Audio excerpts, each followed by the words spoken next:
இயேசு கிறிஸ்துவை யார் யார் ஏற்றுக்கொள்கிறாங்களோ அவங்க எல்லாருக்கும், நமக்கெல்லாம் அப்பா யாரு? பிதாவாகிய தேவன். வாசிங்க, கலாத்தியருக்கு எழுதின நிருபம் 4வது அதிகாரம் 4-5 வசனம். நாம் புத்திர சுவிகாரத்தை அடையும்படி நியாய பிரமாணத்திற்கு கீழ்ப்பட்டவர்களை மீட்டுக் கொள்ளத்தக்கதாக காலம் நிறைவேறின போது ஸ்திரீயினிடத்தில் பிறந்தவரும் நியாய பிரமாணத்திற்கு கீழானவருமாகிய தம்முடைய குமாரனை தேவன் அனுப்பினார். அப்போ நம்ம 3 பேருக்கும், எல்லா ஆவிகளுக்கும், இயேசு கிறிஸ்துவுக்கும், இயேசு கிறிஸ்துவ மூலமா ரட்சிக்கப்பட்டவங்களுக்கும் பிதா அவர் அப்பா. அதனால தான் அவருக்கு ஃபாதர் காட் அப்படிங்கிற பேரு. இது வரைக்கும் தெரிஞ்சதுல. அடுத்த பாயிண்ட் தான் உங்க எல்லாருக்குமே கொஞ்சம் பிரச்சனையா வர பாயிண்ட். இந்த 3 பேரும் எல்லா காலகட்டத்திலையும் இருந்தாங்க. பிதா பழைய ஏற்பாட்டிலையும் இருந்தாரு, பிதா புதிய ஏற்பாட்டிலையும் இருந்தாரு. அது நம்ம ஏற்கனவே உங்களுக்கு பார்த்தோம். ஆதி ஆகமத்துல படைக்கும் போது பிதா இருந்தாரு. அதே பிதா இயேசு கிறிஸ்து ஞானஸ்தானம் வாங்கும் போது இருந்தாரு. அப்போ உங்களுடைய கணக்கு, சிலருடைய கணக்கு பிரகாரம் அவர் ஒரு காலகட்டத்துல பிதாவாகவும் இன்னொரு காலகட்டத்துல அதே தேவன் இயேசுவா வந்தாருன்னு நீங்க சொல்ல முடியாது.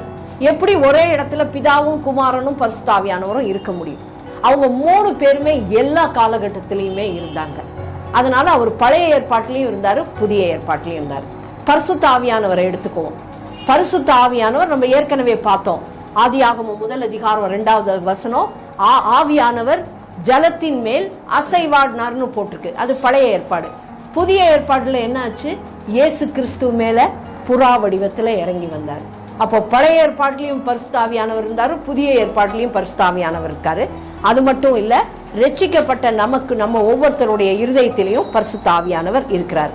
இது உங்களுக்கு புரியுதா? பிரச்சனை யார்கிட்ட வருது தெரியுமா? இயேசு கிறிஸ்துவ சொல்லும் போதுதான் பிரச்சனை வருது. தயவுசெய்து இந்த பாயிண்ட நல்லா கேளுங்க.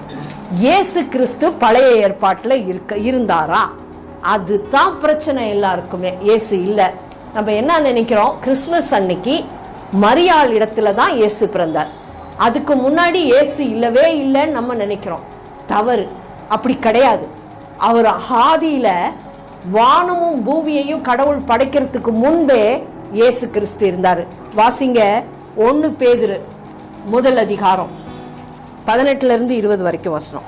அவர் உலக தோற்றத்திற்கு முன்னே குறிக்கப்பட்டவராயிருந்து தமது மூலமாய் தேவன் மேல் விசுவாசமாய் இருக்கிற உங்களுக்காக இந்த கடைசி காலங்களில் வெளிப்பட்டார். அப்போ அவர் எப்ப இருந்தாரு?